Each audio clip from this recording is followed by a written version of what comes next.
रसूल की अंजील 6 बाब उसके 33 आयत में, और मैं पढ़ूंगी यहाँ पर। इसलिए पहले तुम परमेश्वर के राज्य और उसके धर्म की खोज करो, तो ये सब वस्तुएं भी तुम्हें मिल जाएंगी। हालेलुया। परमेश्वर का वचन और जो आज टॉपिक है वो यही है कि पहले किसकी खोज करनी है? परमेश्वर के राज्य की और उसके धर्म की खोज करनी है। जब आप परमेश्वर के राज्य की, परमेश्वर की खोज करते हो तो आप उसके राज्य की तरफ बढ़ते हो। और उसके परमेश्वर एक धार्मिक है, परमेश्वर एक जो है स्वर्ग में विराजमान है, और परमेश्वर का वचन कहता है स्वर्ग मेरा सिंहासन है और पृथ्वी मेरे पैरों की चौकी है। जब हम परमेश्वर की खोज करते हैं तो हम इन राज्य की भी और धर्म की भी क्या करते हैं? खोज करते हैं। हालेलुया। तो आज हम देखेंगे कि प्रभु यीशु मसीह जो है, हमारी खुदावंद जो है, वो यहाँ पर धरती पर जब आए तो उन्होंने जब पहला वचन सुनाया लोगों को, तो पहला वचन भी यही था कि मन फिराओ कि स्वर्ग का राज्य निकट है। उनका पहला वचन भी यही था। यूहन्ना बपतिस्मा देने वाला और प्रेरित लोग और अन्य आप जितने भी देखते हो पुराना नियम, वहाँ पर भी उन मन फिराव का वचन है वो क्या किया गया है? बार बार सुनाया गया है। और इन्होंने भी यही कहा कि मन फिराओ कि स्वर्ग का राज्य क्या है? निकट है। अगर आप यूहन्ना बपतिस्मा देने वाले को देखेंगे, उसने भी अपना पहला प्रचार यही किया। प्रेरितों को देखेंगे, उन्होंने भी मन फिराव का प्रचार किया, क्योंकि परमेश्वर का राज्य क्या है?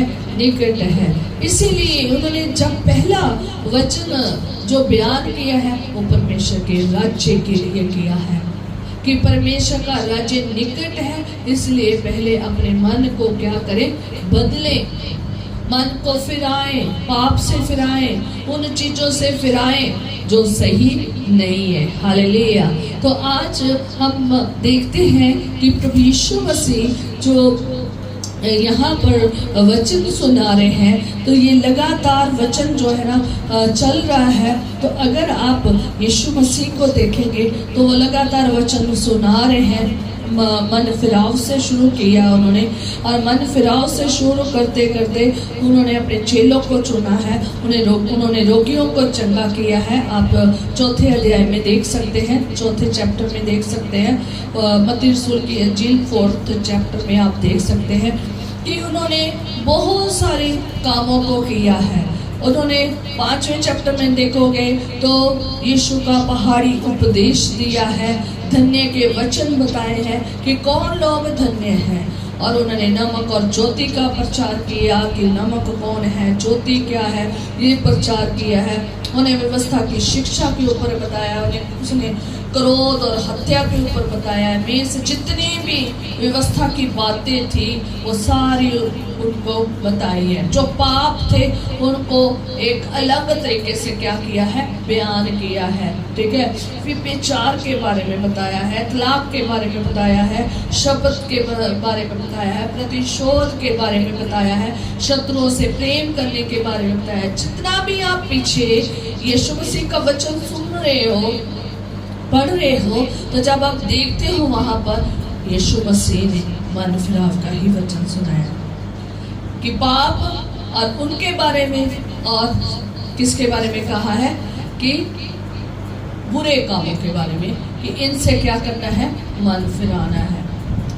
और आप ज्योति की संतान है, और यीशु मसीह ने सिर्फ चेंज करने के लिए कहा है बहुत सारी चीजों को। यीशु मसीह के जब आप पीछे सारे वचनों को सुनते हो तो उसमें बहुत सारी चीजें जो चल रही थी लोगों की लाइफ में, जो लोग कर रहे थे और जो यीशु मसीह को सुनने लगातार सुन रहे थे, और जो वहाँ पर उसके चेले भी थे और वहाँ पर अन्य तरह के लोग आए थे और जो सब तरह के रली मिली भीड़ वहाँ पर थी और जो यीशु के पास आई थी लगातार वो उनको क्या कर रहा है, ये वचन बता रहा है। कई चीजें यीशु मसीह ने उनमें से देखी और इसलिए यीशु मसीह ने इस सारी बातों का क्या किया है, प्रचार किया है। उसने बहुत प्रचार किया, उसने हर एक चीज़ जो उनमें थी वो सारी चीज़ों का आप प्रचार पढ़ सकते हैं। 4th चैप्टर में भी मत्ती के और 5th में भी पढ़ सकते हैं, 6th में भी पढ़ सकते हैं कि कैसे आप 4th में पढ़ेंगे कि कैसे शत्रुओं से प्रेम करना है, ये भी पढ़ सकते हैं। 6th में कैसे दान देना है और कैसे दिखावटीपन नहीं करना है, प्रार्थना कैसे करनी है और किस प्रकार प्रार्थना करनी है। अगर आप उनकी प्रार्थना को भी सुनोगे तो उनकी प्रार्थना भी इसी रीति से ही शुरू हुई है। कैसे कैसे उसने प्रार्थना की है हमारे बाप हमारा कहाँ है, स्वर्ग में, वो हर जगह उपस्थिति है। कहता है हमारे बाप तू जो स्वर्ग में है, तेरा नाम पवित्र माना जाए और तेरा राज्य आए और तेरी इच्छा जैसे स्वर्ग में पूरी होती है पृथ्वी पर भी हो।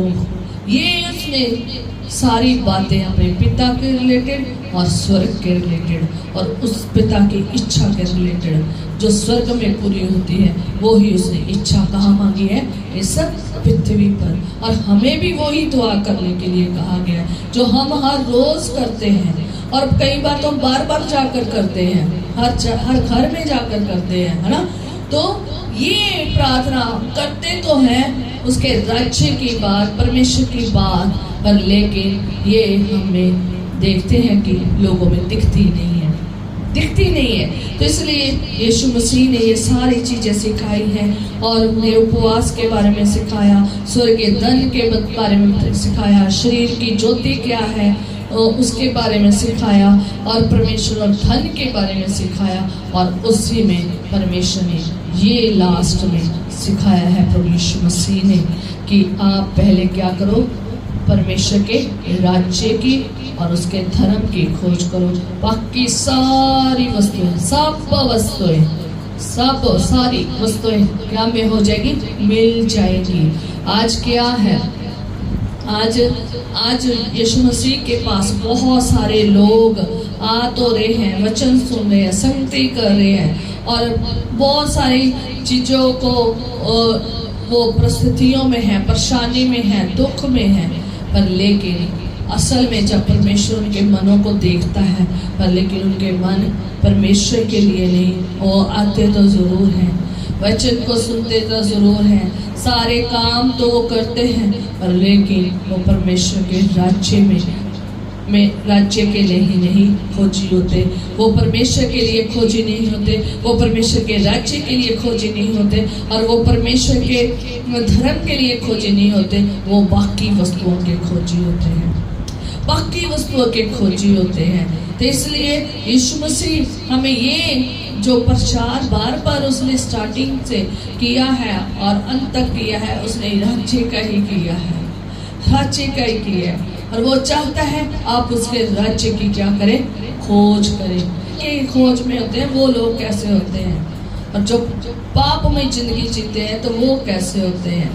आज बहुत सारे लोग जो है ना चर्च में तो आ रहे हैं, आज बहुत सारे पासवान चर्च में तो आ रहे हैं, पर लेकिन पासवान भी आज वैसे हो गए हैं जो सिर्फ किसका प्रचार कर रहे हैं, चीज़ों का प्रचार कर रहे हैं कि चीज़ें मिल जाएगी, आग मिल गया, ओ मिल गया, फलाना मिल गया, टमकाना मिल गया, है ना।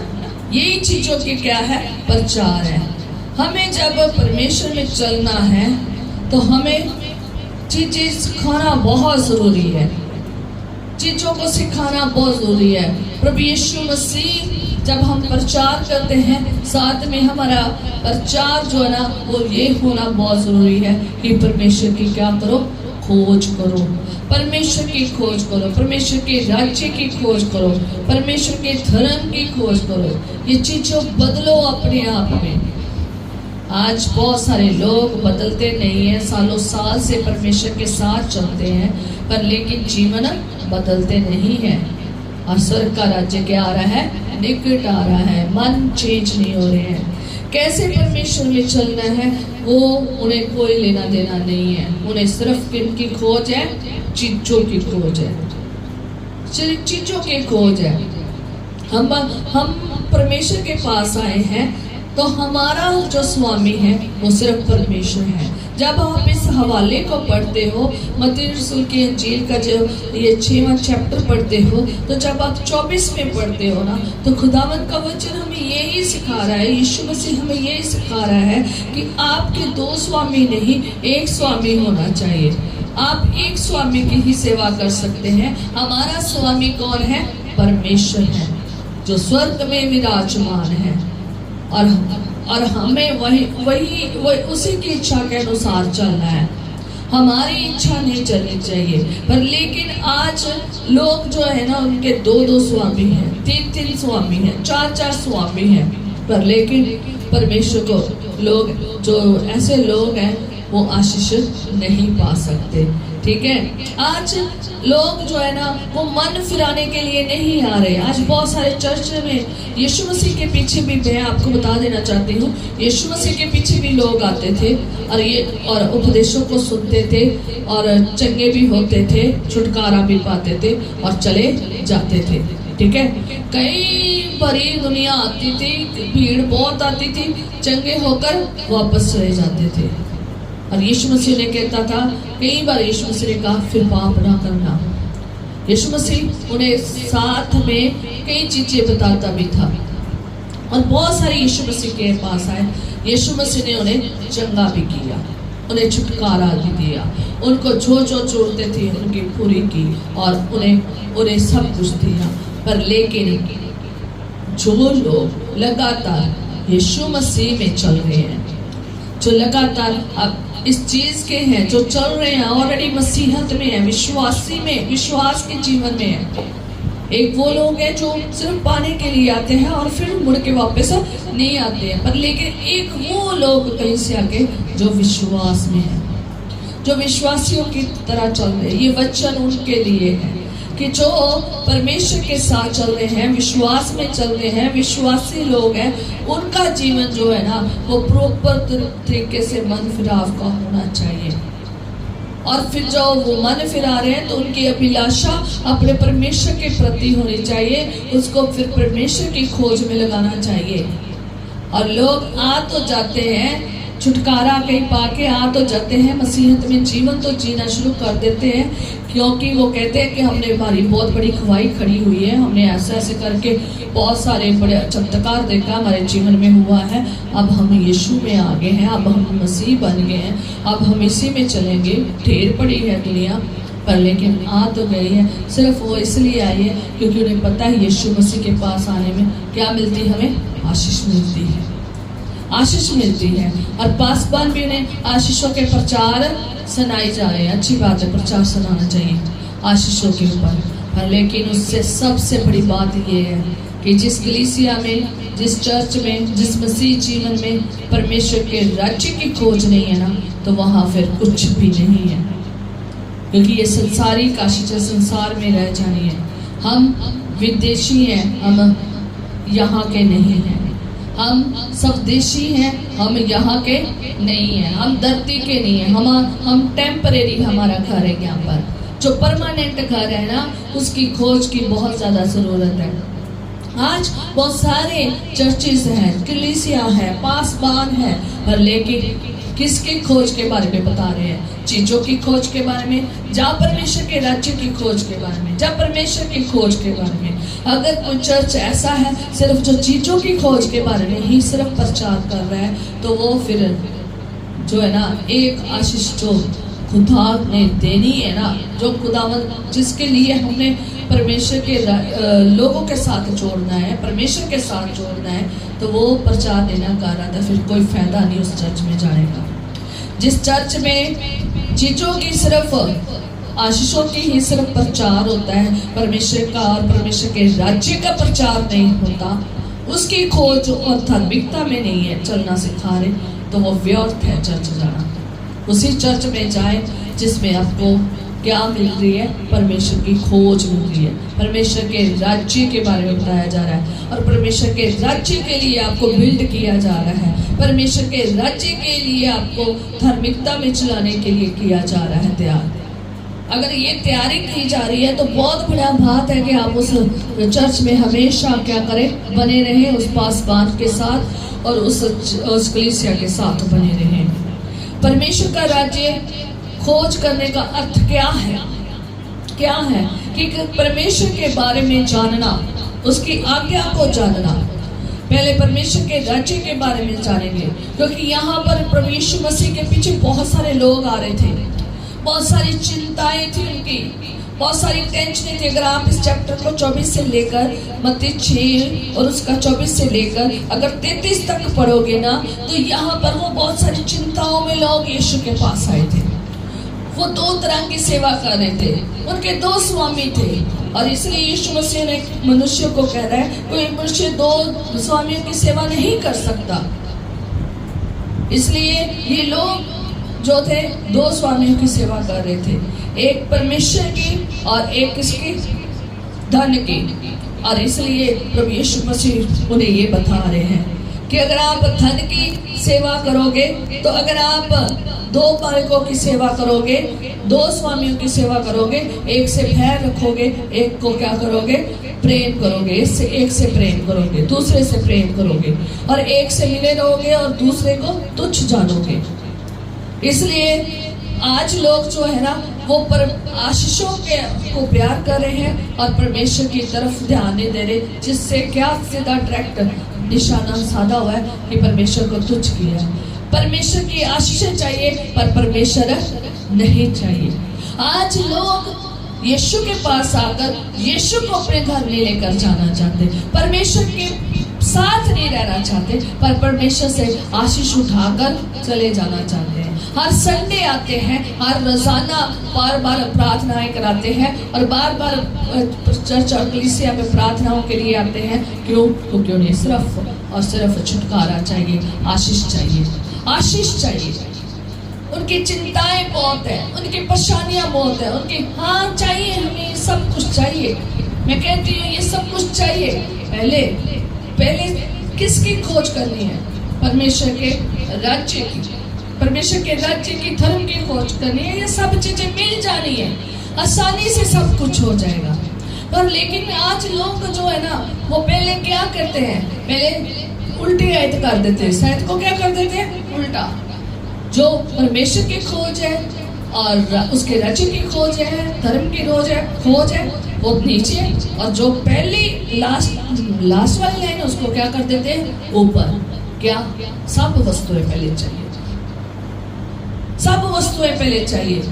और वस्तुओं के लिए प्रचार किया जा रहा है, राज्य के लिए प्रचार नहीं किया जा रहा। वो महान सुशक्तिमान परमेश्वर का प्रचार नहीं किया जा रहा, सिर्फ वस्तुओं का प्रचार। और आज लोग जो है ना, वो दो स्वामियों के साथ आ रहे हैं, क्योंकि उन्हें सिर्फ और सिर्फ वस्तुएं चाहिए, यीशु नहीं चाहिए। यीशु को साथ नहीं लेकर जाना चाहते, उसके बारे में जानना नहीं चाहते, उसको क्या चाहता है उसकी कोई इच्छा को नहीं चाहते, उसकी क्या महिमा है उसके बारे में कोई नहीं चाहते, वो हमसे कितना प्रेम करता है वो बिल्कुल नहीं ये जानना चाहते, वो आपसे क्या चाहता है वो बिल्कुल भी जानना नहीं चाहते। वो सिर्फ और सिर्फ सेकंड लाइन को जानना चाहते हैं। सब आशीषें चाहिए, सब आशीषें चाहिए। सिर्फ आशीष लेने आते हैं, और हर संडे आशीष लेने आते हैं, हर बंदगी में आशीष लेने आते हैं, दुआएं करा करा कर आशीष लेने आते हैं। और जब पूछा जाए, प्रार्थना ना के बराबर, दुआ ना के बराबर, संगति ना के बराबर, वचन ना के बराबर, कोई नहीं। ना द्वैत जीवन, ना वचन का जीवन, ना परमेश्वर को जानने का, ना उसकी इच्छा का, ना उसकी आज्ञा को मानते हैं, कुछ भी नहीं। पाप पे पाप किए जा रहे हैं, गुनाह के गुनाह किए जा रहे हैं। वही उनकी प्रार्थनाएं जो कर रहे हैं, सिर्फ दिखावटी प्रार्थनाएं, मुखौटा पहनकर, पखंडियों की प्रार्थना।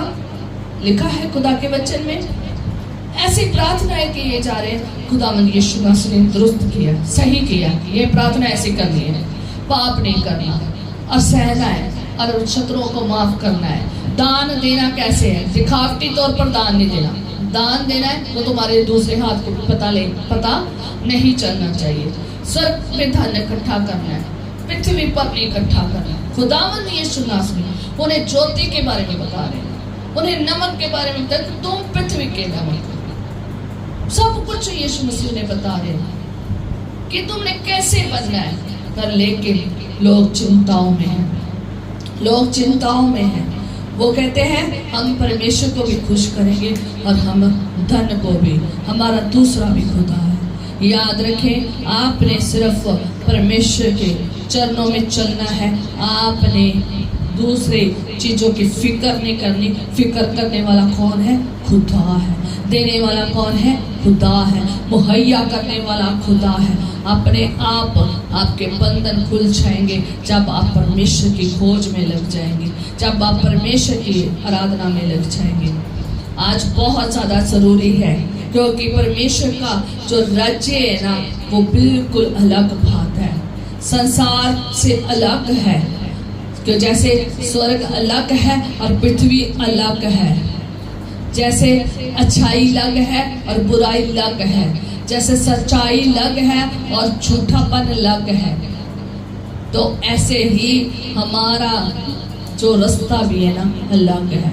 हमारा जो मसीहत में विश्वासियों का रास्ता भी अलग है। हमने संसार में रहना है, बस संसार जैसा नहीं बनना। संसार में रहकर परमेश्वर के राज्य को की खोज में रहना है। हालेलुया, परमेश्वर की खोज में रहना है। और परमेश्वर का राज्य की खोज क्या है? परमेश्वर के बारे में जानना और परमेश्वर की इच्छा के बारे में जानना, परमेश्वर की आज्ञा के बारे में जानना, परमेश्वर का कैरेक्टर क्या है, वो कैसा है, वो कितना उसके गुण है और कितना वो आलीशान और बादशाहों का बादशाह है, वो जानना बहुत जरूरी है। हालेलुया, परमेश्वर का कैरेक्टर क्या है, वो है क्या है, कितना अच्छा है, कितना सच्चा है, कितना भला है, कितना अनुग्रहकारी है, कितना फजल करने वाला है, कितनी सुधि लेने वाला है, कितना प्यार करने वाला है, कितनी उसकी मैं कहती गुण है, गुणों से भरा हुआ परमेश्वर है। उनके बारे में नहीं लोग जानते, बल्कि कोई परमेश्वर के राज्य का, परमेश्वर की खोज यही है। ठीक है, क्या है परमेश्वर, इसके बारे में जानना बहुत जरूरी है। जब हम परमेश्वर के राज्य की खोज करते हैं तो फिर हम उसकी भलाइयों को जानते हैं, फिर उसकी महिमा को जानते हैं। महिमा को, कितना महिमामय परमेश्वर है, कैसे लोग और आसमान उसकी क्या करता है, महिमा बता रहा है। ये चीजें कैसे उसकी महिमा बता रही, स्वर्ग में उसकी क्या महिमा है, वो कितना पवित्र है परमेश्वर और कितना शक्तिशाली है, कितना उसका न्याय अद्भुत है, अद्भुत न्याय करने वाला परमेश्वर है। और लास्ट में भी उसने न्याय करना है। लोगों को ये जानना बहुत ज्यादा जरूरी है। और कैसा उसका शासन है, वो कैसे शासन करता है, वो कैसे राज्य करता है, ये बहुत ज्यादा जानना जरूरी है। ये है परमेश्वर के राज्य की खोज करना, उसके धर्म के, धार्मिकता के धर्म में चलना। यही है, जब हम परमेश्वर की खोज करना शुरू कर देते हैं तो हम ये सब चीजें उसकी क्या क्या है हम मानना शुरू कर देते हैं। आज अनाज्ञाकारी क्यों ज्यादा बढ़ गई है, क्यों बढ़ गई है? क्योंकि प्रभु यीशु की और हमारे खुदावंद खुदा की क्या आज्ञा है, वो क्या चाहता है, वो उन्हें बताया नहीं जा रहा। आज्ञा पता होनी चाहिए, क्या परमेश्वर की आज्ञा है जो हमें माननी है, क्या उसकी पहली आज्ञा, क्या उसकी दूसरी आज्ञा, क्या उसकी कितनी आज्ञा है, सब पता होना चाहिए। हर बच्चे, बुजुर्ग, जवान को उसकी क्या इच्छा है जो स्वर्ग में पूरी हो रही है तो मेरे घर और मेरे जीवन में नहीं पूरी हो रही। ये जानना बहुत जरूरी है। प्रभु यीशु मसीह इसीलिए प्रचार कर रहे हैं कि किसकी खोज करो, परमेश्वर के राज्य की, धर्म की।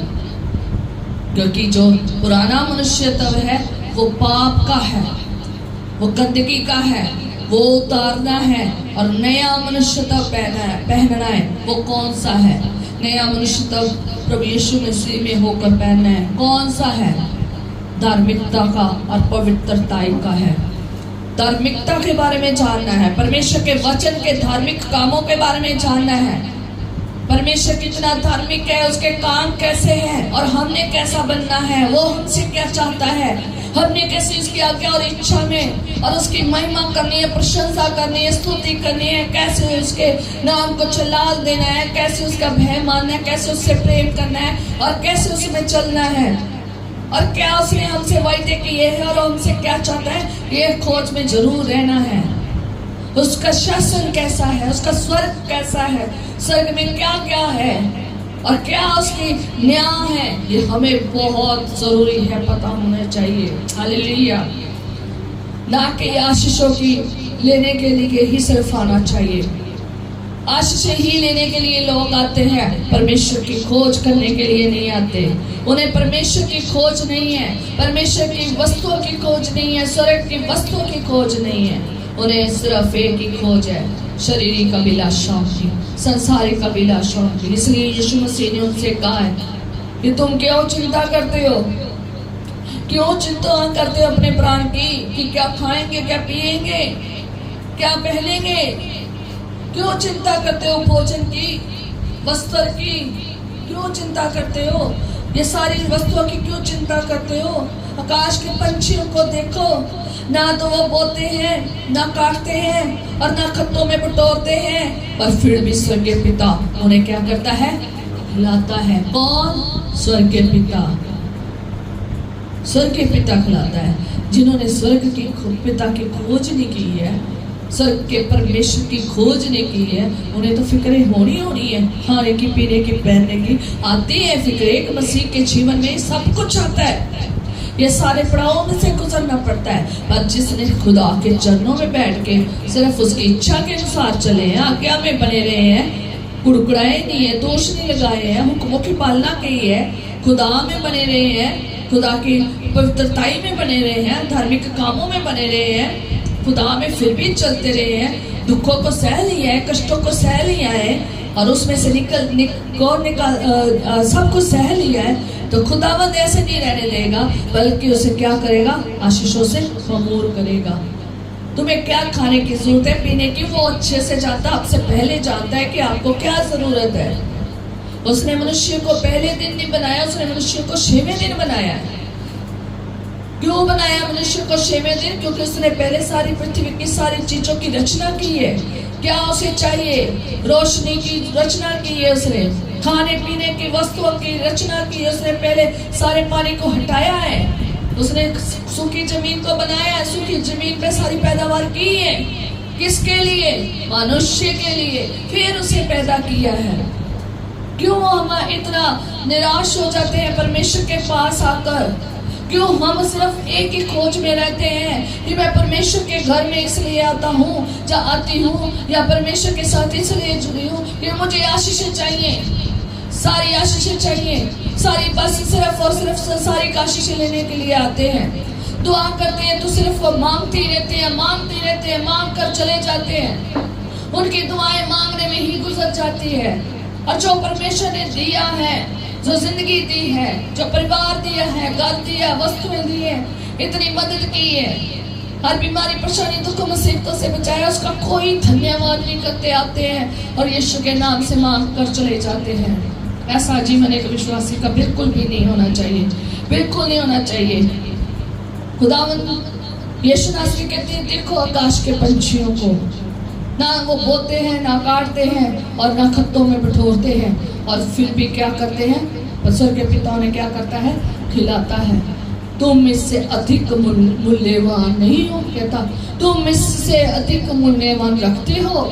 परमेश्वर तुम्हें इन सब से अधिक मूल्यवान बनाया है, और तुम कौन हो जो चिंता करके अपनी आयु में एक दिन भर, एक घड़ी भी बढ़ा सकते हो। कहता आज लोग चिंता कर रहे हैं अपनी आयु की, अपने परिवार की, अपनी सब चीजों की, वस्तुओं की चिंता करके परमेश्वर के पास आते हैं। आना चाहिए।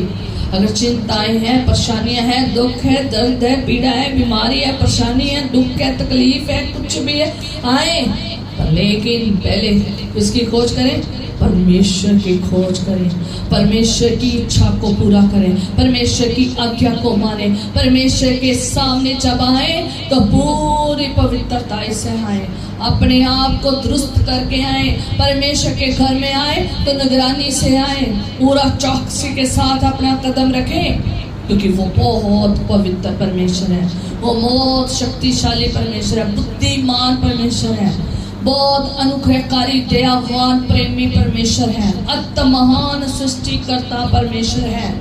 उसकी महिमा जाकर देखो, ये चीजें जितनी भी देखते हो ये सारी महिमा बता रही है। आसमान को देखो, जमीन को देखो, जमीन की चीजों को देखो, सब परमेश्वर की महिमा को बता रहे हैं। स्वर्ग को देखो, स्वर्ग में लोगों को देखो जो महिमा कर रहे हैं, हर चीज उसकी महिमा बता रही है, उसकी कुदरत के कामों को बता रही है कि कितना वो सर्वशक्तिमान परमेश्वर है। आप उन्हें देखें, उसकी खोज में रखें, खोज में लगे रहे, वो ही सब कुछ मुहैया करने वाला परमेश्वर है। और आज लोग क्या कर रहे हैं, आशीषों की खोज करते हैं, परमेश्वर को वहीं पर मांग कर चले जाते हैं और वहीं पर छोड़कर चले जाते हैं, अपने घर में नहीं लेकर जाना चाहते। और वैसा ही प्रचार हो रहा है। ये प्रचार नहीं हो रहा कि यीशु को अपने साथ लेकर जाए, यीशु की इच्छा में चले, हमारे परमेश्वर की इच्छा में चले, उसकी महिमा करें, उसका धन्यवाद करें, उसके नाम की स्तुति करें, उसके नाम की प्रेस और प्रस्तिश करें, उसके नाम को ऊंचा करें। देखना छुटकारा तुम्हारे पास होएगा।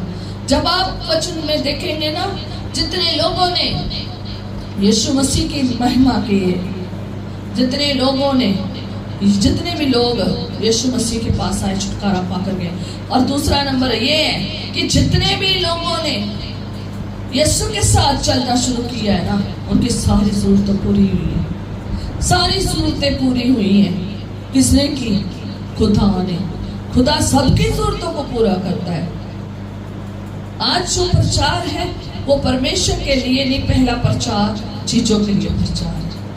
जब आप परमेश्वर का प्रचार करना शुरू कर दोगे, जब लोग परमेश्वर के अकॉर्डिंग चलना शुरू कर देंगे, उसकी आज्ञा इच्छा में चलना शुरू कर देंगे, उसकी महिमा को जान जाएंगे, उसके कामों को जान जाएंगे, उसकी कुदरत को जान जाएंगे, उसकी सामर्थ को जान जाएंगे, उसकी सारी क्या वो चाहत है, क्या उसकी इच्छा है, क्या उसको नहीं पसंद है, क्या उसको पसंद है, और वो कैसा न्याय करने वाला परमेश्वर है, कैसा शासन है, कैसा अद्भुत है। जब आप उसके बयान करना शुरू कर दोगे ना, तो जब लोग उसकी ये चीजें जान कर चलना शुरू कर देंगे ना, तो वो लोग कहेंगे, ले बे, हमारा प्रभु यीशु मसीह, हमारा खुदावन इतना महान है, तो वो तो आसमान के झरोखे खोल देगा, हमारे लिए आसमान खोल देगा, हमारी सारी जरूरतों को क्या कर देगा, पूरा कर देगा।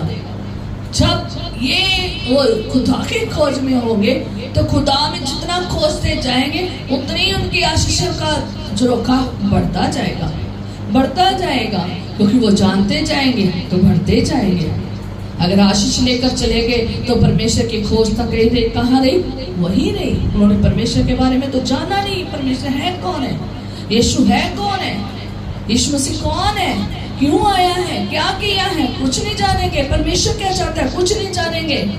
और बड़ी आशीष जो है वो तो खोते जा रहे हैं लोग, और सिर्फ दूसरी आशीषें लेकर जा रहे हैं। यीशु देता है, यीशु के पास बहुत लोग आए हैं, उसने दी है और सदियों से दे आ रहे हैं, और आज भी वो दे रहा है। आ रहे हैं लोग, आशीष पाकर जा रहे हैं, क्योंकि उसने कहा मेरे नाम से जो कुछ मांगोगे वो हो जाएगा, कर रहा है। पर लेकिन ये आशीष जो है ना, ये भी यीशु ने ही कही है, ये वो कहीं कहाँ पर हो रही है, छूट रही है।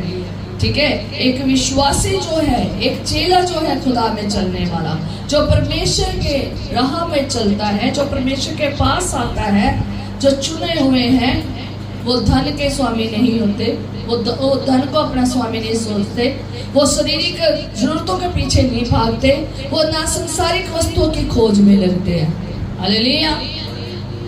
वो किसके पीछे नहीं भागते? धन के पीछे नहीं भागते। जो धन के पीछे आते ना, वो 2 चुटकियों में क्या हो जाते हैं? गायब हो जाते हैं। क्यों? क्योंकि एक दिन देखा, एक एतवार आए, दूसरे एतवार आए, तीसरे एतवार आए, थोड़े एतवार देखा, हाँ धन इतना काम नहीं हमारा भरा, है ना, इतना ये नहीं हुआ, तो क्या हो जाते हैं, भाग जाते हैं। और जब बढ़ जाता है विश्वास बढ़ जाता है, जैसे ही काम रुक जाता है तो विश्वास क्या हो जाता है, कमजोर हो जाता है। धन के पीछे नहीं भागते। जो परमेश्वर के खोजी हैं, पहला नंबर उसमें यही है कि वो धन के पीछे नहीं भागते। उन्हें पता है धन की जरूरत है, उन्हें पता है धन होगा तो हम सारी दुनिया की वस्तुएं ले सकेंगे, अपने बच्चों की, परिवार की जरूरतों को पूरा कर सकेंगे, उन्हें पता है। पर लेकिन वो उनके पीछे नहीं भागेंगे, वो खुदा के चरणों में टिकेंगे, वो चरणों में गिरेंगे और खुदा से मांगेंगे, खुदावंत के पास आएंगे, अपनी परिस्थितियां खुदा के सामने रखेंगे, क्योंकि उन्होंने खोज की हुई, उन्हें पता है वो क्या कर सकता है, वो उन्हें पता है। और वो धन के खोज में नहीं रहेंगे, और ना ही धन उनका स्वामी होगा। और दूसरा, ना वो शारीरिक इच्छाओं में चलेंगे और ना उनकी जरूरतों के पीछे भागेंगे। शरीर की जरूरतों को पीछे नहीं भागेंगे, शरीर की जरूरतें उनके पीछे भागेगी। हालेलुया। धन उनके पीछे भागेगा और संसारिक वस्तुओं के पीछे नहीं भागेंगे। संसारिक वस्तुएं उनके पीछे भर कर आएगी। हालेलुया।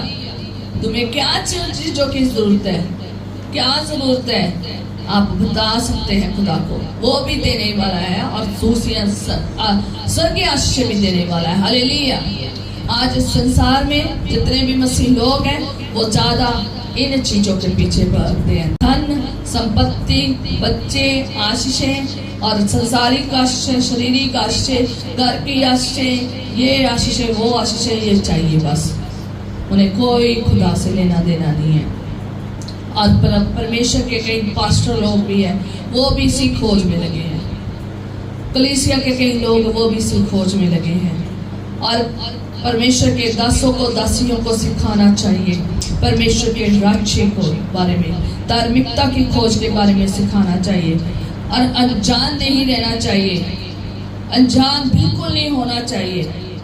उन्हें बताएं कि ये सारी चीजें तुम्हें क्या हो जाएंगी, मिल जाएंगी। हालेलुया। की खोज करना बहुत जरूरी है। और पढ़ेंगे पहले दूसरा इतिहास उसका 15 बाब उसकी 2 आयत। क्या परमेश्वर का वचन कहता है? दूसरा इतिहास 15 बाब और उसकी 2 आयत में लिखा है, और वह आसा से भेंट करने निकला और उससे कहा, है आसा और है सारे यहूदा और बिन्यामीन, मेरी सुनो, जब तक तुम यहोवा के संग रहोगे तब तक वह तुम्हारे संग रहेगा। यदि तुम उसकी खोज में लगे रहो तब तो वह तुमसे मिला करेगा, और यदि तुम उसको त्याग दोगे तो वह भी तुमको त्याग देगा। इस बहुत दिन इस्राएल बिना सत्य परमेश्वर के और बिना सिखाने वाले याजक के और बिना व्यवस्था के रहा। परंतु जब जब वह संकट में पड़कर इस्राएलियों के परमेश्वर यहोवा की ओर फिरे और उसको ढूंढा, तब तब वह उनको मिला। उस समय ना तो जाने वाले को कुछ शांति होती थी और ना आने वालों को, और वह सारे देश के सब निवासियों में बड़ा ही कोलाहल होता था। आप जब यहाँ पर देखते हैं कि यहाँ एक ऐसी प्रॉब्लम थी कि बहुत जो इस्राएली थे, उनके पास ना तो खुदा का बंदा था। यहाँ पर लिखा हुआ है परमेश्वर के वचन में कि उनके पास ना तो कोई सिखाने वाला था। कहता इस्राएल जो है ना, वो बिना सत्य परमेश्वर के और बिना सिखाने वाले याजक के और बिना व्यवस्था के रहा। ठीक है, कि परमेश्वर के सत्य के बिना रहा। उन्हें पता नहीं था परमेश्वर कितना सच्चा और कितना वफादार, ईमानदार, विश्वास योग्य और सच्चाई से भरा हुआ परमेश्वर है, वायदों का पक्का और सच्चा परमेश्वर है। ठीक है, उन्होंने ये जाना ही नहीं परमेश्वर के बारे में इस्राएल ने, और उनको सिखाने वाला भी कोई नहीं था और कोई याजक नहीं था और बिना व्यवस्था के वो थे। उन्होंने व्यवस्था को भी नहीं बिना लिखा कि बिना व्यवस्था के वो याजक जो परमेश्वर के बारे में सिखाने वाले थे वो उनमें नहीं थे, जो सत्य के बारे में सिखाए, जो परमेश्वर के बारे में सिखाए और जो परमेश्वर के व्यवस्था के बारे में सिखाए। और उनके बिना था ये लोग, तो क्या था कि वो दुख में थे, तकलीफ में थे, शांति में नहीं थे। जो आ रहे थे, जो वहां पर आते भी जाते भी थे, आते भी थे, वो सब शांति के बिना थे। लिखा है 5वीं आयत में कि उस समय ना तो जाने वालों की कुछ शांति होती थी और ना आने वालों को कुछ शांति होती थी, और सब निवासियों में बड़ा कोलाहल होता था। ठीक है, मतलब बुरी परिस्थिति थी उनकी, खुश नहीं थी, ना आने और ना जाने में। क्या हुआ कि परमेश्वर से क्या रहे, दूर रहे, और कष्ट के कारण नाना प्रकार का, लिखा 6वीं आयत में, जाति और नगर चूर किए जाते, क्योंकि परमेश्वर नाना प्रकार का कष्ट देकर उन्हें घबरा देता था। क्या कर देता था? घबरा देता था। कौन? परमेश्वर। तरह के कष्ट देकर तरह के जातियों के लोग और नगर चूर किए जाते थे और लोग घबरा जाते थे इस कष्टों को देख कर। आज इतने कष्ट, इतनी परेशानियां जाति में और हर चीज में लोगों में घबराहट ही नहीं होती। घबराओ कर फिर उससे वैसे के वैसे खौफ खत्म, 2 मिनट में खौफ पड़ जाता है, 2 मिनट में खौफ खत्म हो जाता है और पीड़ा में सही जा रहे हैं, पर लेकिन परमेश्वर के निकट नहीं आ रहे। तो इसलिए परमेश्वर क्या कहता है 2री आयत में, जब तक यहोवा के संग रहोगे तब तक तुम्हारे वो क्या रहेगा? संग रहेगा। क्योंकि जब तक तुम उसकी खोज करते रहोगे तो वो कहता लिखा, जब भी तुम उसकी खोज में लगे रहो तो वह तुमसे मिला करेगा। जब तक आप परमेश्वर के संग रहेंगे, उसकी खोज में रहेंगे, तब तक वो तुम्हारे संग रहेगा और तुमसे मिला रहेगा। अगर उसकी खोज करना बंद कर गए हो, अगर उसको जानना बंद कर गए हो, उसके बारे में उससे मिलना बंद कर गए हो, उसकी इच्छा को जानना और सत्य को जानना बंद कर गए हो, तो खुदावंद भी उनके साथ मिला नहीं रहेगा। खुदावंद उनके साथ ही संगति करता है जो उसके पास आता है पूरे दिल से, पवित्रता से, और पूरी क्या करता है? इच्छा के साथ आता है। अगर आप 2 इतिहास 30 बाब और उसकी आप 18 आयत में पढ़ोगे तो वहाँ पर मैं बीच में 18 की पढ़ूंगी जहाँ पर हिजकिय्याह नबी के बारे में लिखा है, मैं वहाँ से पढ़ूंगी, आप भी वहाँ पर पढ़ना। कहता है, क्योंकि हिजकिय्याह ने उनके लिए ये प्रार्थना की थी कि यहोवा जो भला है वह उन सबों के पाप ढांप दे जो परमेश्वर की अर्थात अपने पूर्वजों के परमेश्वर यहोवा की खोज में मन लगाए हुए हैं, चाहे वह पवित्र स्थान की विधि के अनुसार शुद्ध ना भी किए गए। और यहोवा ने हिजकिय्याह की ये प्रार्थना सुनकर लोगों को चंगा किया। हालेलुया। तो ये जो जगह है, यहाँ पर बहुत सारे लोग थे, जैसे पवित्र स्थान में पवित्र किया जाता था, विधि के अनुसार पवित्र किया जाता था, शुद्ध किया जाता था, वैसे ये लोग उस तरह शुद्ध नहीं थे, पर लेकिन परमेश्वर की खोज के लिए आए। तो और जैसे वो आए तो हिजकिय्याह नबी ने उनको यहोवा जो भला है कहता कि वह उन सबों के पाप ढांप दे। तो वो प्रार्थना करता है, हिजकिय्याह नबी क्या प्रार्थना करता है कि यहोवा जो भला है, क्योंकि वो भला परमेश्वर है, भलाई करने वाला है, तो उसने भलाई दिखाई है। तो और इसलिए वो कहता है यहोवा जो भला परमेश्वर है वह उन सबों के पाप ढांप दे। अब उसके पास वो स्थान वो नहीं कर पा रहा था कि पवित्र स्थान में जाए और बलियां को चढ़ाए और उन्हें क्या करे? शुद्ध करे। वो उसने ये काम नहीं किया, बस उसने परमेश्वर के आगे क्या किया? प्रार्थना की। किन लोगों के लिए? जो परमेश्वर की खोज में थे। क्या प्रार्थना की? कि खुदावंद इनके पापों को क्या कर दे? ढांप दे। याद करें, जब आप याद रखें, जब आप परमेश्वर के पास आते हैं तो जो खोजी होते हैं और जो प्रार्थना करते हैं, अगर आप अपने पापों की क्षमा को मांगते हैं कि खुदावंद मेरे सारे गुनाहों को ढांप दे, मेरे सारे गुनाह को खत्म कर दे, तो वो कहता है तेरे गुनाह चाहे क्रंची रंग के क्यों ना हो, लाल सुर्ख क्यों ना हो, उन्हें मैं ऊन की तरह, उन्हें मैं हिम की तरह क्या कर दूंगा, श्वेत कर दूंगा, चिट्टा कर दूंगा। ऐसे है हमारा परमेश्वर, इतना भला परमेश्वर है। ये है खोज।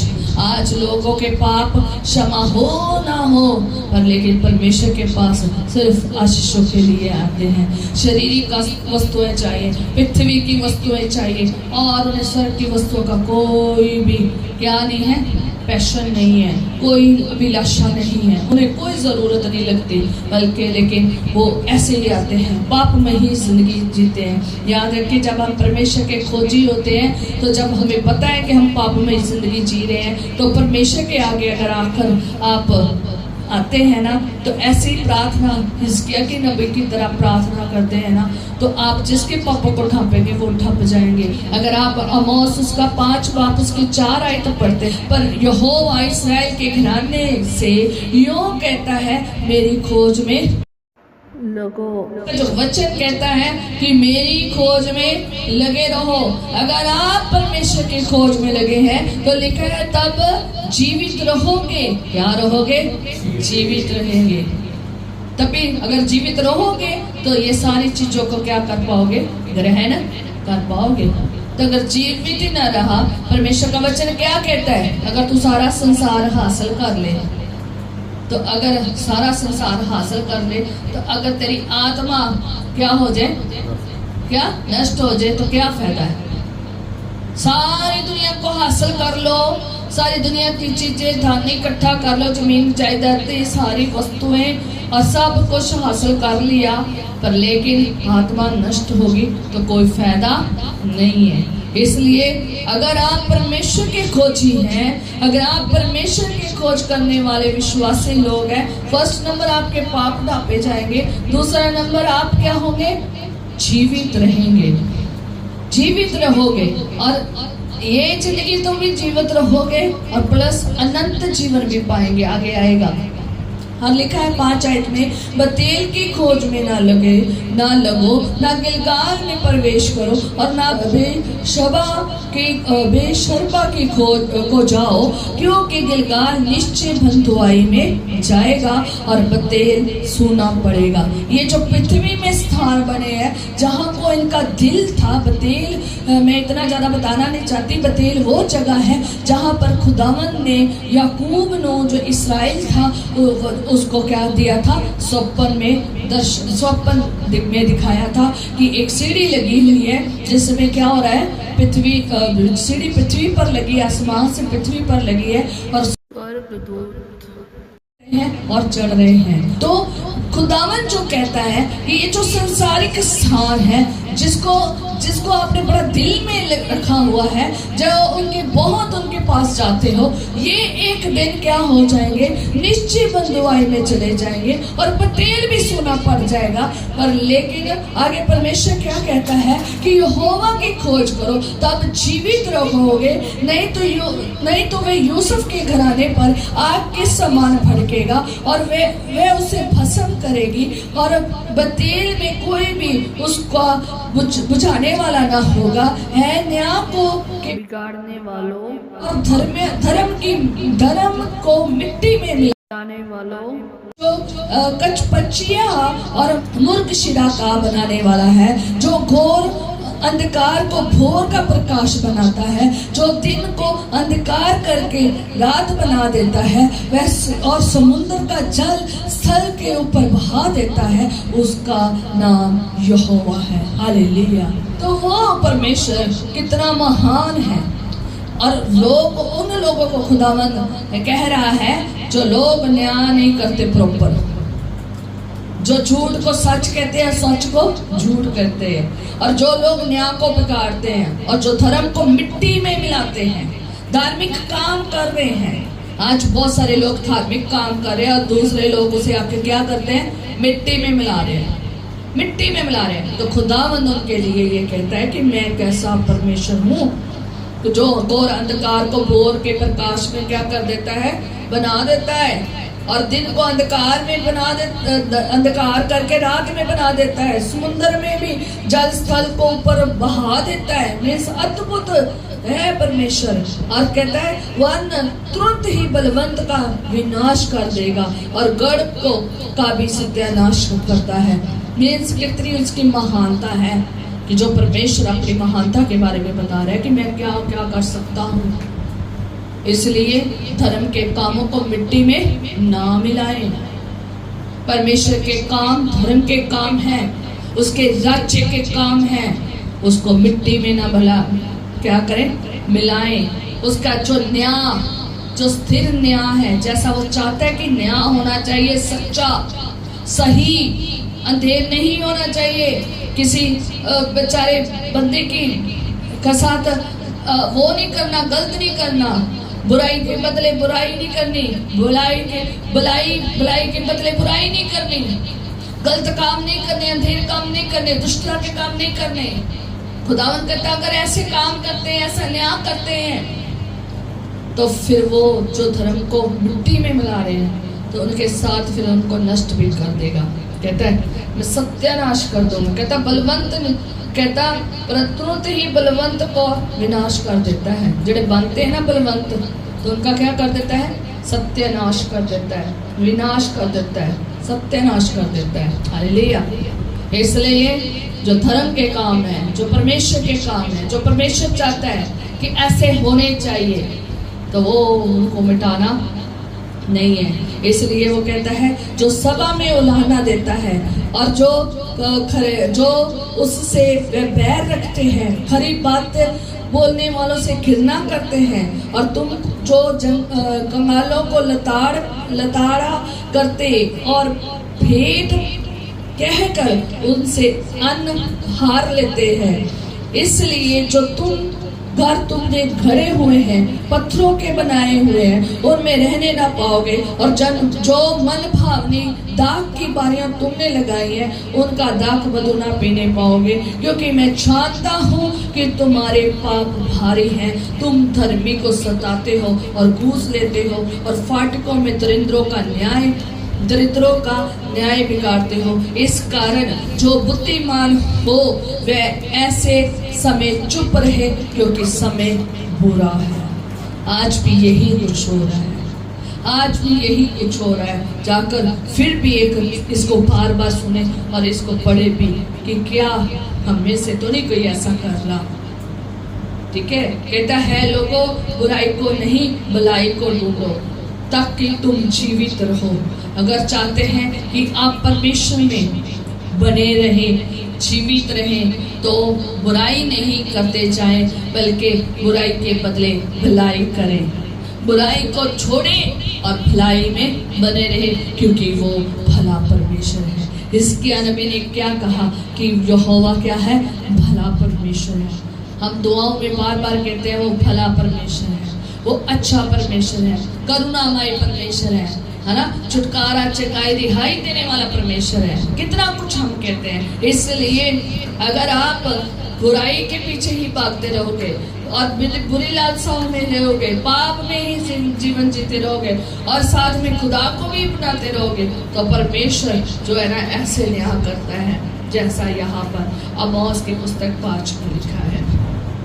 कहता बुराई से बैर और भलाई से प्रीति रखो और फाटक में न्याय को स्थिर करो। जानो और क्या जाने सेनाओं का यहोवा यूसुफ के बचे हुओं पर क्या करेगा, अनुग्रह करेगा। तो खुदा में नहीं ना चलते, उनके लिए बड़ा अंधियारे का दिन आने वाला है। अगर आप पूरा इसके हवाला को पढ़ेंगे तो आपको पता चलेगा उसका न्याय से कोई बच नहीं सकता। फिर बहुत भयंकर ना होगा। इंसान के न्याय से आप बच सकते हैं, खुदा के न्याय से नहीं। सरकार के न्याय से बच सकते हैं, खुदा के न्याय से नहीं बच सकते।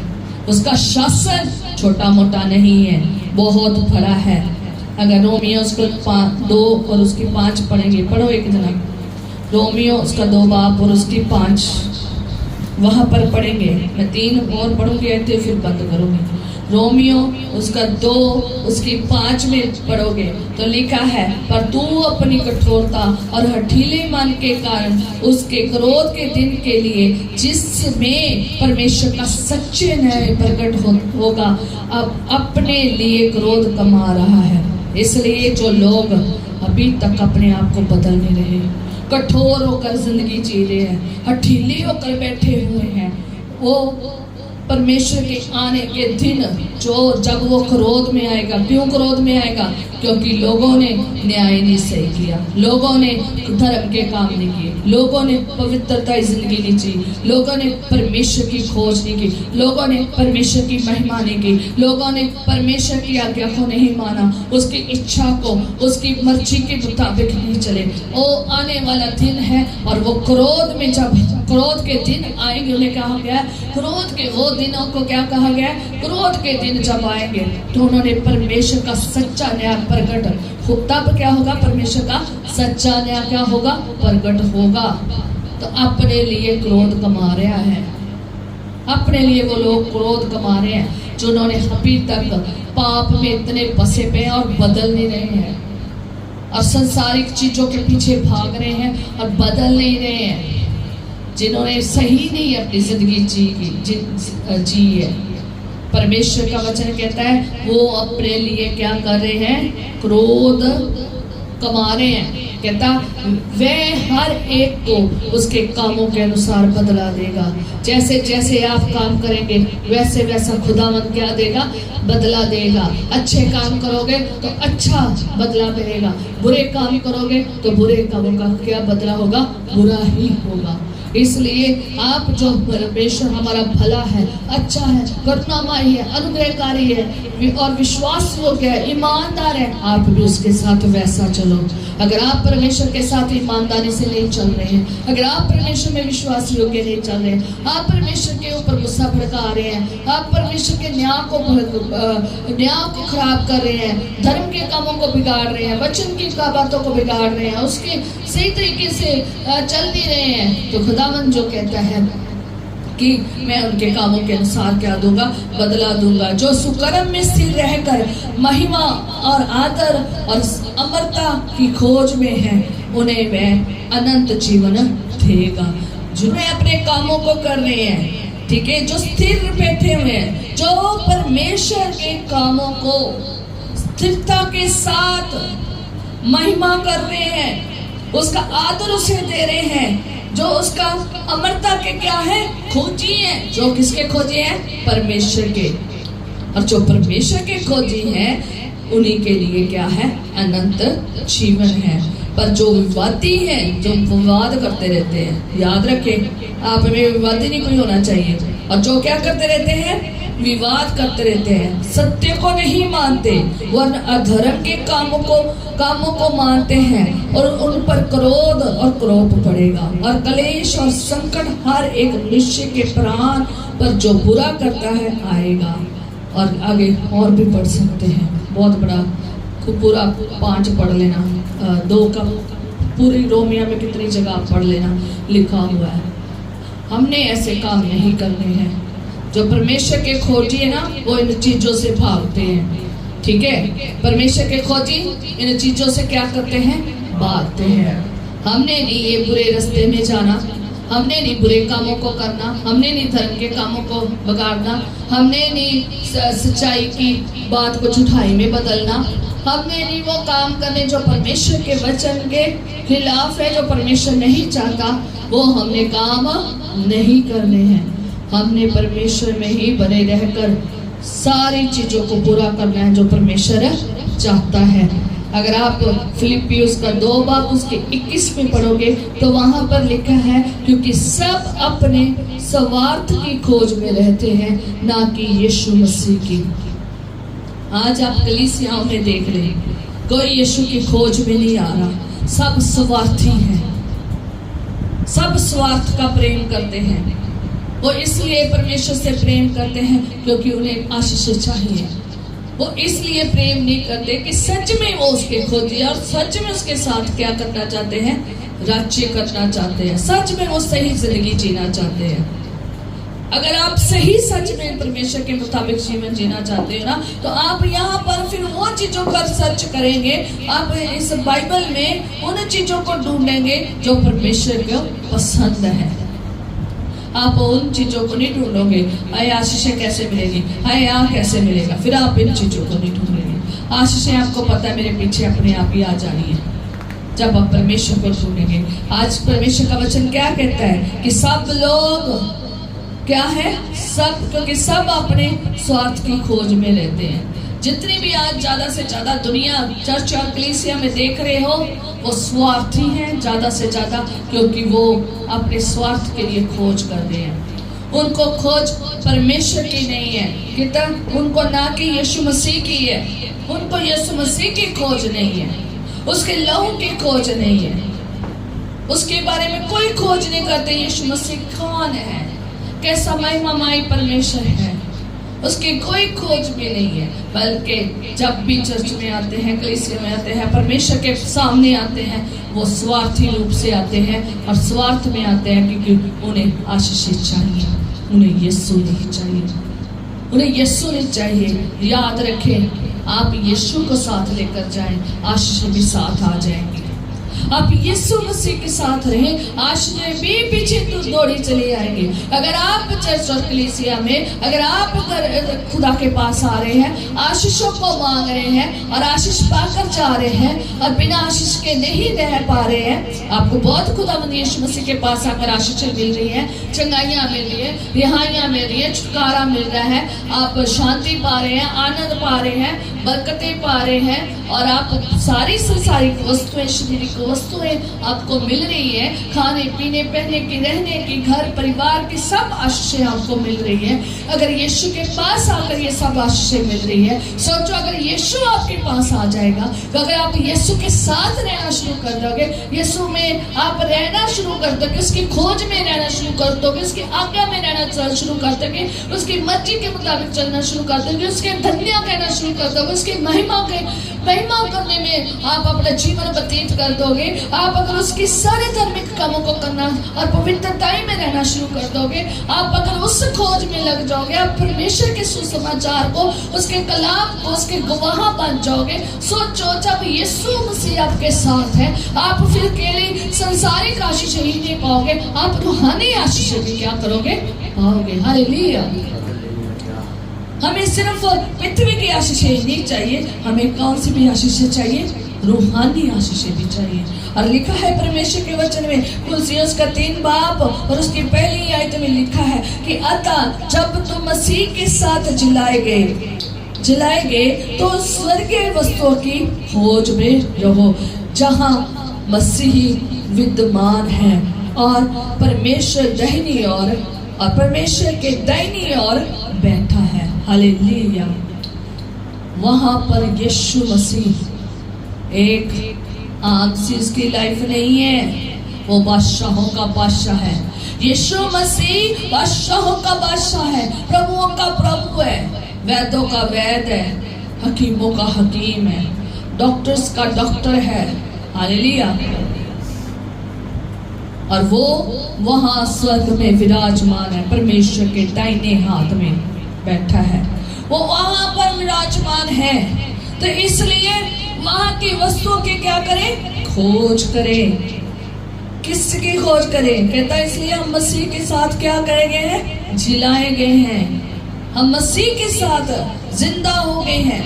और हम भी वहीं पे एक मसीही, याद रखें, एक विश्वासी जो यीशु मसीह की इच्छा के अनुसार चलना शुरू कर देता है, परमेश्वर की इच्छा में चलना शुरू कर देता है, वो परमेश्वर के राज्य में एंटर हो चुका है, वो चलना शुरू कर दिया है, एंटर हो चुका है, वो बहुत जल्दी वहां पर स्थान में पहुंचने वाला है। कहाँ, स्वर्ग में। जब कनान में जाना शुरू किया इसराइलियों ने मूसा के साथ, जब परमेश्वर ने कहा कि मैं तुम्हें कौन सा देश दूंगा, कनान देश दूंगा। और कनान देश जो है ना, वो एक सचमुच अद्भुत देश था, जहां पर दूध और शहद की नदियां बहती थी। और स्वर्ग में भी ऐसे सेम है, वहां पर भी वैसे ही है। जब खुदा ने उन्हें कनान देश देने का वायदा किया। किनको? इस्राएलियों को कनान देने का वायदा किया। तो वहां से जब वो निकले तो आसान थी जिंदगी, आसान थी जिंदगी, बड़ी चीजों में से निकल कर आए हैं। और जिस कनान में उन्होंने एंटर करना था उससे पहले उन्हें बहुत बड़ा पड़ाव में से निकलना पड़ा है। और वही कनान में जा पाया जो बिल्कुल खुदा के कहने के अनुसार चल रहा था। दूसरा बंदा नहीं कनान में जाने पाया। और कनान में अगर जाना है तो आपको पहले कनान की आशीषें जाकर देखें। बहुत आशीषें थी, बहुत बड़ा अच्छा देश, बहुत बढ़िया देश, बहुत सारे वहां की बरकतें हैं। जब आप पढ़ोगे बाइबल में हर चीज बहुत आशीषित थी। पर लेकिन उसको पाने के लिए परमेश्वर की इच्छा के अनुसार चलना था, उसकी महिमा, उसकी आराधना करनी थी, तभी ये कनान मिलना था। उसी को मिलना था जिसने परमेश्वर में दृढ़ता में चला है और वो ही किया। अगर आज आप भी ऐसे ही चलेंगे ना, यहोशू की तरह, खुदा के बंदों की तरह, तभी आप कनान में स्वर्ग में जा पाएंगे, नहीं तो नहीं जा पाएंगे। स्वर्ग की वस्तुओं को अगर पाना चाहते हैं, कहता है इसलिए हम मसीह के साथ जिलाएंगे, हम मसीह के साथ जिलाएंगे। हम मरे हुए नहीं हैं जो संसारिक वस्तुओं की इच्छाएं करें। ये हमें पता है, ये सारी इच्छाएं हमें जो जरूरत है वो खुदा ने पूरी कर देनी है, सब पूरी कर देनी है। पहली इच्छा हमारी परमेश्वर की खोज होनी चाहिए, उसके धर्म की, उसके राज्य की खोज होनी चाहिए। उसके राज्य में क्या है, उस परमेश्वर है कौन है और क्या चाहता है, क्या इच्छाएं हैं, क्या आज्ञा है, क्या वो चाहता है, सब पता होना चाहिए। जब हम ये सब कुछ पता करेंगे ना अच्छा खासा, तो फिर जाकर क्या करेंगे, उस देश में हाजिर होएंगे। कनान में ऐसे नहीं हाजिर होंगे। पहले खुदा ने कहा पहले देख लो कनान है क्या है, कनान देश कैसा है, उसके लोग कैसे हैं, उसमें चीजें कैसी हैं, वो कैसा शहर है, अद्भुत कैसे हैं। पहले उन्हें भेजा है, पहले दिखाया है, ये चीजें हैं उसके अंदर। ऐसे आप प्रवेश होंगे, बड़े बलवंत तरीके से प्रवेश होंगे, ऐसे नहीं परमेश्वर हो जाएंगे। पहले उन्हें वो चीजें दिखाई हैं। आज हमें भी खुदा ने स्वर्ग की बहुत सारी चीजें दिखाई हैं। कौन सी? स्वर्गीय वस्तुएं जो संसार नहीं पा सकता। खुदा यीशु नासरी ने क्या कहा था यूहन्ना 14 चैप्टर में कि मैं तुम्हें क्या दूंगा, सहायक। कहता मैं विनती करूंगा परमेश्वर पिता के आगे कि वो तुम्हें क्या देगा, सहायक देगा, जो संसार इसे नहीं पा सकता, पर तुम उसे जानोगे, पाओगे। यीशु मसीह हमें सहायक दी है, वस्तुएं दी है, स्वर्ग की वस्तुएं दी है। और स्वर्ग के सबसे पहले वस्तुएं कौन है?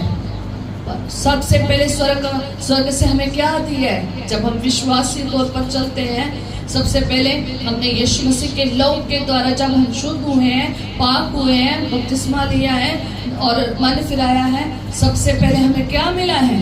पाक रूह, उसके वरदान, उसके फल, उसके सेवकाइयां, वहां के हथियार और वहां का शासन हमें मिलना है। मीन्स वहां पर भी हम क्या होंगे? अधिकारी होंगे।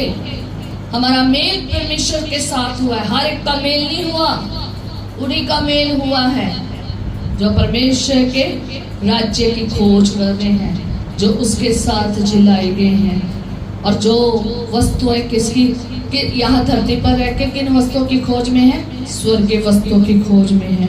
और जो कहते हैं हम ज्यादा से ज्यादा स्वर्ग की वस्तुओं को क्या कर ले लें, स्वर्ग से भेजी हुई आशीषें की खोज में लगे रहते हैं, वो जो है ना, वो उस सिंहासन में वैसे ही बैठेंगे जैसे यीशु मसीह बैठे हैं, जैसे यीशु मसीह ने संसार में आकर जीवन जिया है ना, तो जब हम भी यीशु मसीह की तरह वो सब चीजों की नहीं ध्यान देते जैसे यीशु मसीह ने हमारे लिए किया है, हम भी दूसरों के लिए ऐसे ही अपना जीवन देते हैं, हम भी ऐसे ही क्रूस उठाते हैं। अगर हम भी ऐसे परमेश्वर की इच्छा के अनुसार चलते हैं, हम भी इसी खोज में रहते हैं, तब हम भी इसी तरीके से दाहिनी और परमेश्वर के क्या करेंगे, बैठेंगे। हालेलुया। और पृथ्वी पर नहीं, लिखा गया दूसरी आयत में, फिर खत्म करती हूँ, पृथ्वी पर की नहीं परंतु स्वर्ग की वस्तु पर ध्यान लगाओ। हालेलुया। हमें पृथ्वी की वस्तुओं पर ध्यान नहीं लगाना, परमेश्वर का वचन कहता है हमने ध्यान स्वर्ग की वस्तुओं पर लगाना है। जब स्वर्ग की वस्तुओं पर ध्यान लगाएंगे ना, तो स्वर्ग का राज्य हमारे क्या आ गया, अंदर आ गया है। स्वर्ग की वस्तुएं सारे हमारे अंदर आ गई है, तो स्वर्ग का राज्य भी अंदर आ गया। स्वर्ग का परमेश्वर हमारे अंदर आकर वास करने लग गया है, तो स्वर्ग का राज्य भी हमारे अंदर आ गया, हमारे बीच में आ गया है। हालेलुया। इसलिए आज का जो प्रचार है और हमेशा का जो प्रचार है वो यही होना चाहिए कि स्वर्ग के परमेश्वर, जो हमारा परमेश्वर, जीवित परमेश्वर, जिंदा जलाली कुदरत वाला, कुव्वत वाला, सृष्टिकर्ता, बनाने वाला, जो दिन भर हर पल नई चीजें उत्पन्न करने वाला, कुदरत के कामों को जिनके देखते हो, जो सब कुछ मुहैया करने वाला और सबको बचाने वाला, वो परमेश्वर, उसकी क्या करें, खोज करें, परमेश्वर की खोज करें। उसके क्या क्या धर्म के काम है उसकी खोज करें, उसके क्या क्या राज्य के काम है उसकी खोज करें, उसके राज्य में प्रवेश हो जाए। वो विश्वासी ना बने जो आते तो है पर रास्ते में दरवाजे के पास से ही आशीषें लेकर मुड़ के चले जाते हैं और राज्य में प्रवेश नहीं कर पा रहे।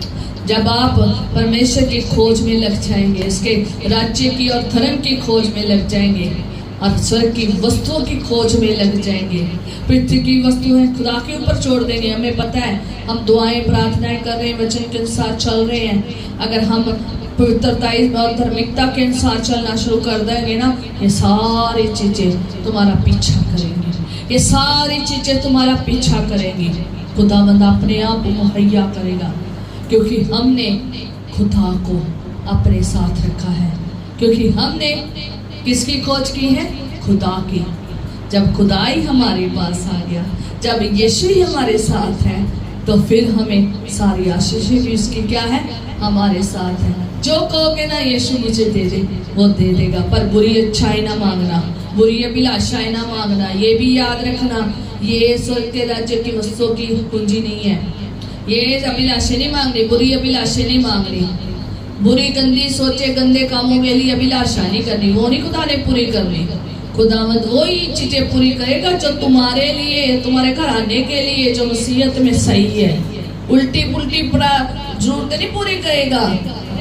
अब चोर कहे मेरी चोरी, खुदावंद मैं चोरी करने जा रहा हूँ, माल मोटा देना, खुदा करेगा?